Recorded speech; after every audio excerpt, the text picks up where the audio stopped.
Perkenalkan, nama saya Clara dengan NIM 2405015015014 sebagai pemateri pertama yang akan membahas tentang hakikat warga negara dan kewarganegaraan. Warga negara adalah orang yang secara hukum diakui sebagai anggota dari suatu negara. Pengakuan ini memberikan mereka hak dan kewajiban tertentu yang diatur oleh undang-undang negara tersebut. Kewarganegaraan adalah status hukum yang menunjukkan keanggotaan seseorang dalam suatu negara. Kewarganegaraan ini menentukan identitas mereka dalam kaitannya dengan negara. Jadi, bisa dibilang warga negara adalah orangnya, sedangkan kewarganegaraan adalah status hukum yang melekat pada orang tersebut. Status kewarganegaraan ini juga penting karena menentukan hak dan kewajiban apa saja yang dimiliki seseorang terhadap negaranya. Assalamualaikum warahmatullahi wabarakatuh. Perkenalkan, nama saya Vita Listiani dengan NIM 2405015015015. Di sini saya akan membawakan materi tentang kedudukan warga negara dalam negara. Warga negara memiliki hubungan atau ikatan dengan negara. Nah, hubungan tersebut terwujud dalam bentuk hak dan kewajiban antara keduanya. Warga negara memiliki hak dan kewajiban terhadap negara, kemudian sebaliknya, negara memiliki hak dan kewajiban terhadap warganya. Nah, jadi kedudukan warga negara terbagi menjadi 3. Yang pertama itu sebagai penentuan warga negara. Nah, siapa saja sih yang dapat menjadi warga negara dari suatu negara? Nah, jadi setiap negara berdaulat berwenang menentukan individu-individu yang menjadi warga negara. Dalam menentukan kewarganegaraan seseorang, dikenal adanya asas kewarganegaraan berdasarkan kelahiran dan asas kewarganegaraan berdasarkan perkawinan. Dalam penentuan kewarganegaraan didasarkan pada sisi kelahiran dikenal 2 asas, yaitu asas ius soli dan asas ius sanguinis. Artinya hukum atau dalil. Nah, soli ini berasal dari kata solum yang artinya negara atau tanah, dan sanguinis berasal dari kata sangius yang artinya darah. Nah, jadi asas lus soli yaitu asas yang menyatakan bahwa kewarganegaraan seseorang ditentukan dari tempat di mana orang tersebut dilahirkan. Yang kedua, asas lus sanguinis. Asas yang menyatakan bahwa kewarganegaraan seseorang ditentukan berdasarkan keturunan dari orang tersebut. Selain dari sisi kelahiran, penentuan kewarganegaraan dapat didasarkan pada aspek perkawinan yang mencakup asas kesatuan hukum dan asas persamaan derajat. Nah, berdasarkan asas persamaan hukum didasari oleh pandangan bahwa suami istri adalah suatu ikatan yang tidak terpecah sebagai inti dari masyarakat. Dalam menyelenggarakan kehidupan bersama suami istri perlu mencerminkan suatu kesatuan yang bulat termasuk dalam masalah kewarganegaraan. Berdasarkan asas ini, diusahakan status kewarganegaraan suami dan istri adalah sama atau satu. Asas persamaan derajat. Nah, asas persamaan derajat ini berasumsi bahwa suatu perkawinan tidak menyebabkan perubahan status kewarganegaraan suami atau istri. Keduanya memiliki hak yang sama untuk menentukan sendiri kewarganegaraannya. Dengan demikian, mereka dapat berbeda kewarganegaraan seperti halnya ketika belum berkeluarga. Negara memiliki kewarganegaraan untuk menentukan kewarganegaraan sesuai asas yang dianut negara yang bersangkutan. Dengan adanya kedaulatan ini, pada dasarnya suatu negara tidak terikat oleh negara dan dalam menentukan kewarganegaraan. Negara lain juga tidak boleh menentukan siapa saja yang menjadi warga negara dari negara itu. Yang kedua, warga negara Indonesia. Negara Indonesia telah menentukan orang-orang menjadi warga negara. Ketentuan tersebut tercantum dalam pasal 26 Undang-Undang Dasar 1945.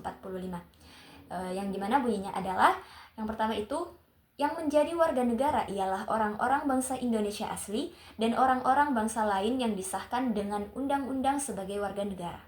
Yang kedua, penduduk ialah warga negara Indonesia dan orang asing yang bertempat tinggal di Indonesia. Dan yang ketiga, hal-hal yang mengenai warga negara dan penduduk diatur oleh undang-undang.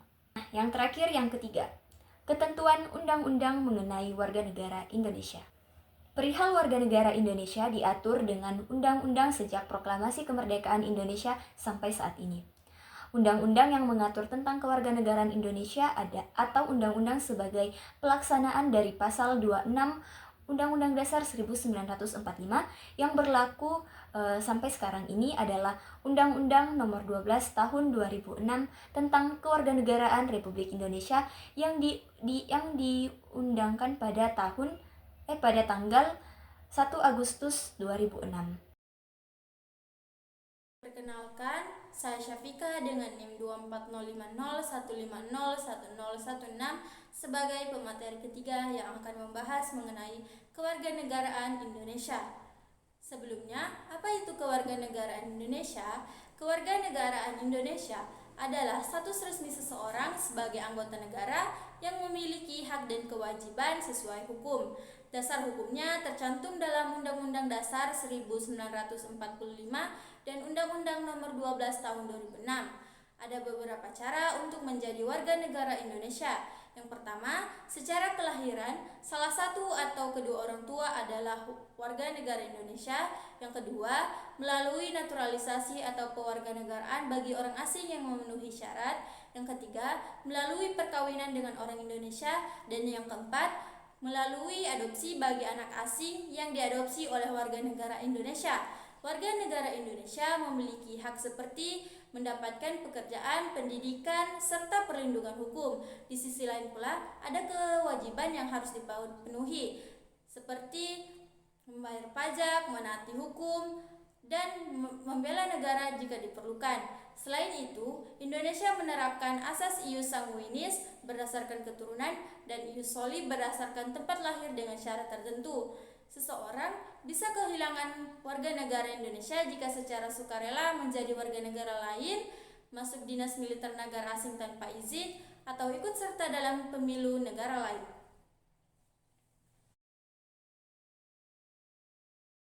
Perkenalkan, nama saya Lisa Damayanti, NIM 2405015020001. Saya akan membawakan materi keempat, yaitu hak dan kewajiban warga negara Indonesia. Hak dan kewajiban adalah dua konsep penting dalam kehidupan bermasyarakat, termasuk dalam konteks warga negara di Indonesia.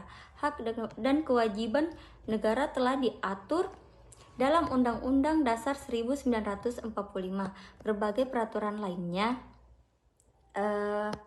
Hak warga negara bisa diartikan sebagai semua hal yang diperoleh atau didapatkan seorang warga negara baik dalam bentuk kewenangan maupun kekuasaan, sementara kewajiban adalah hal-hal yang wajib dilakukan sebagai anggota bermasyarakat. Umumnya, kewajiban merupakan hal yang harus dilakukan agar bisa mendapatkan hak kita. Hak dan kewajiban warga negara menurut Undang-Undang Dasar tahun 1945, sebagai warga negara Indonesia, kita memiliki hak-hak yang harus dihormati dan dipenuhi serta kewajiban yang harus dilaksanakan sebagai bentuk tanggung jawab kita terhadap negara dan masyarakat. Berikut adalah hak-hak dan kewajiban warga negara Indonesia yang perlu dipahami dan diterapkan. Hak warga negara Indonesia yang pertama adalah hak atas pekerjaan dan penghidupan yang layak. Tiap warga negara berhak atas pekerjaan dan penghidupan yang layak bagi kemanusiaan. Pasal 27 ayat 2. Kedua, hak untuk hidup dan mempertahankan kehidupan. Setiap orang berhak untuk hidup serta berhak mempertahankan hidup dan kehidupannya. Pasal 28. Ketiga, hak untuk membentuk keluarga dan melanjutkan keturunan melalui perkawinan yang sah. Pasal 28B ayat 1. Keempat, hak atas kelangsungan hidup. Setiap anak berhak atas kelangsungan hidup, tumbuh dan berkembang. Kelima, hak untuk mengembangkan diri dan melalui pemenuhan kebutuhan dasarnya dan berhak mendapatkan pendidikan, ilmu, pengetahuan, dan teknologi, seni, dan budaya demi meningkatkan kualitas hidupnya demi kesejahteraan hidup manusia. Pasal 28C ayat 1. Keenam, hak untuk memajukan dirinya dalam memperjuangkan haknya secara kolektif untuk membangun masyarakat, bangsa, dan negaranya. Pasal 28C ayat 2. Ketujuh, hak atas pengakuan jaminan perlindungan dan kepastian hukum yang adil serta perlakuan yang sama di depan hukum. Pasal 28D ayat 1 ke 8. Hak untuk mempunyai hak milik pribadi, hak untuk hidup, hak untuk tidak disiksa, hak kemerdekaan pikiran dan hati nurani, hak beragama, hak untuk tidak diperbudak, hak untuk diakui sebagai pribadi di hadapan hukum, dan hak untuk tidak dituntut atas dasar hukum yang berlaku surut adalah hak asasi manusia yang tidak dapat dikurangi dalam keadaan apapun. Pasal 28 ayat 1. Adapun kewajiban warga negara Indonesia, yang pertama yaitu wajib menaati hukum dan pemerintahan. Pasal 27 ayat 1 Undang-Undang Dasar Negara Republik Indonesia. Kedua, tahun 1945 berbunyi segala warga negara bersamaan kedudukannya di dalam hukum dan pemerintahan, dan wajib menjunjung hukum dan pemerintahan itu dengan tidak ada kecualinya. Kedua, wajib ikut serta dalam upaya pembelaan negara. Pasal 27 ayat 3 Undang-Undang Dasar Negara Republik Indonesia tahun 1945 menyatakan sebagai warga negara berhak dan wajib ikut serta dalam upaya pembelaan negara. Ketiga, wajib menghormati hak asasi manusia orang lain. Pasal 28 ayat 1 mengatakan setiap orang wajib menghormati hak asasi manusia orang lain. 4. Wajib tunduk kepada pembatasan yang ditetapkan dengan Undang-Undang. Pasal 28J ayat 2 menyatakan di dalam menjalankan hak dan kebangsaannya. Mungkin materi yang saya bawakan sampai di situ. Dilanjutkan kepada pemateri selanjutnya. Assalamualaikum warahmatullahi wabarakatuh.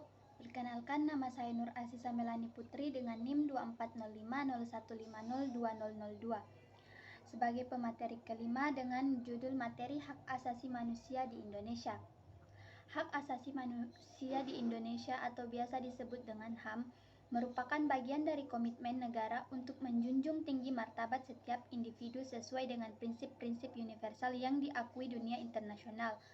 Konstitusi Indonesia yaitu Undang-Undang Dasar Negara Republik Indonesia tahun 1945 juga mengakui dan melindungi hak asasi manusia melalui berbagai ketentuan. Beberapa poin penting tentang HAM di Indonesia. Yang pertama, pernyataan dalam Undang-Undang Dasar 1945 Pasal 28A hingga Pasal 28J Undang-Undang Dasar 1945 mengatur hak asasi manusia termasuk hak untuk hidup, hak kebebasan pribadi, hak atas pekerjaan, pendidikan, dan hak untuk mendapatkan perlindungan hukum. Yang kedua, undang-undang. Indonesia juga memiliki berbagai peraturan perundang-undangan yang melindungi hak asasi manusia, seperti Undang-Undang Nomor 39 Tahun 1999 tentang Hak Asasi Manusia, yang secara tegas mengatur perlindungan terhadap hak-hak tersebut. Yang ketiga, Komisi Nasional Hak Asasi Manusia atau Komnas HAM. Komnas HAM adalah lembaga negara yang dibentuk untuk melindungi dan menegakkan HAM di Indonesia. Lembaga ini memiliki tugas untuk melakukan penyelidikan, pemantauan, dan memberikan rekomendasi mengenai pelanggaran HAM. Yang keempat, pelanggaran HAM. Meskipun ada jaminan perlindungan hak asasi manusia, Indonesia masih menghadapi tantangan terkait pelanggaran HAM, baik yang terjadi di masa lalu, seperti pelanggaran HAM terkait dengan peristiwa 1965 dan Timor Leste, maupun pelanggaran yang terjadi saat ini. Yang kelima, komitmen internasional. Indonesia telah meratifikasi berbagai konvensi internasional terkait HAM, seperti Deklarasi Universal Hak Asasi Manusia dan Kovenan Internasional tentang Hak Sipil dan Politik. Namun, implementasi terhadap komitmen ini masih membutuhkan perhatian lebih.